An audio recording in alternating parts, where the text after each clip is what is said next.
সিন্ডিকেটের কারসাজিতে ১,০০০ টাকার গ্যাস বিক্রি হচ্ছে ৩,০০০ টাকার উপরে। এই গ্যাস ব্যবহার করা হয় শীতাতপ নিয়ন্ত্রণ যন্ত্র এসিতে।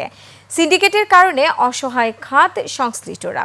অস্বাভাবিক দামের কারণে গ্যাসে ভেজাল দিচ্ছে অসাধু চক্র, যার কারণে বাড়ছে দুর্ঘটনা।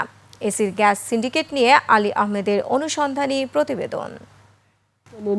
সুপার ফ্রেশ ফর্টিফাইড সয়াবিন তেল, শুরু হোক হেলদি লাইফের জার্নি।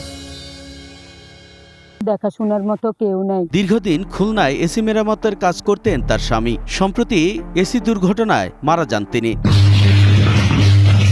এসি বাস্টই আমার মেয়ে জামাইগা মারা যাই গেছে।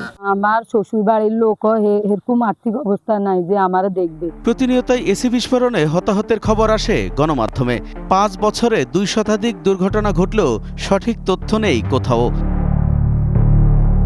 এসিতে ক্যাটাগরি অনুযায়ী ব্যবহার হয় বিশেষ ধরনের গ্যাস, যার মধ্যে সবচেয়ে দামি R22।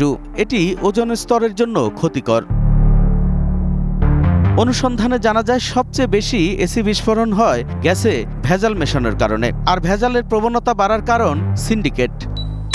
কম দামে বিক্রি করার জন্য গ্যাসের ভিতরে মিক্সচার করতেছে। দরকার হলো 22, আপনি ওখানে 407 ইউজ করতেছেন। এসি ব্লাস্ট হইতেছে এই জন্যই। চীন থেকে আমদানি করা গ্যাস বাজার পর্যন্ত এনে ১,০০০ টাকা কেজি বিক্রি করা যৌক্তিক হলেও তা বিক্রি হচ্ছে ৩,০০০ টাকার বেশি। ১৩.৬ কেজির সিলিন্ডার বিক্রি হচ্ছে ৩৫,০০০ টাকার বেশি। গ্যাসের অস্বাভাবিক দামের কারণে বেড়েছে মেরামত ব্যয়। এদের একটা অ্যাভারেজ সব ব্লেন্স ঠিক করতে গিয়া আমাদের কম্প্রেসার দাম কম বলে, তা আমরা এই কারণে বিপাকে পড়ে যাচ্ছি। গ্যাসের দাম যাইতেছে ৫,০০০ টাকা গ্যাস লাগাইতে, মিস্ত্রির মজুরি আবার কম্প্রেসার এমনি ১৫,০০০ পড়ে জায়গা। এক শ্রেণীর অসাধু ব্যবসায়ী এবং মেরামতকারীরা টাকার লোভে R22 এর বদলে কম দামে গ্যাস বিক্রি বা ব্যবহার করছেন। অল্প কিছু সংখ্যক মানুষ গ্যাসের সিন্ডিকেটটা নিয়ে জড়িত। ৪০৭ সিলিন্ডারের রং উঠায়া ২২-এর রং করে বিক্রি করতেছে। অভিযোগ, এসির গ্যাস সিন্ডিকেটের মূল হোতা Bangladesh refrigeration and air conditioning merchant association ব্রামার সাবেক সভাপতি আসাদুজ্জামান, যিনি নির্বাচনকে নির্বাসনে দিয়ে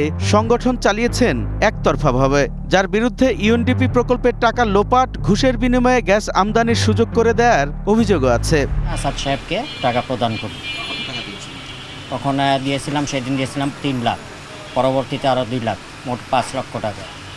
কিন্তু তারপর আমরা আর কখনো এই গ্যাসটা আর পাইনি। ৫ আগস্ট ফ্যাসিবাদী হাসিনার পতন হলেও বহাল তবিয়তে ছিলেন আসাদুজ্জামান।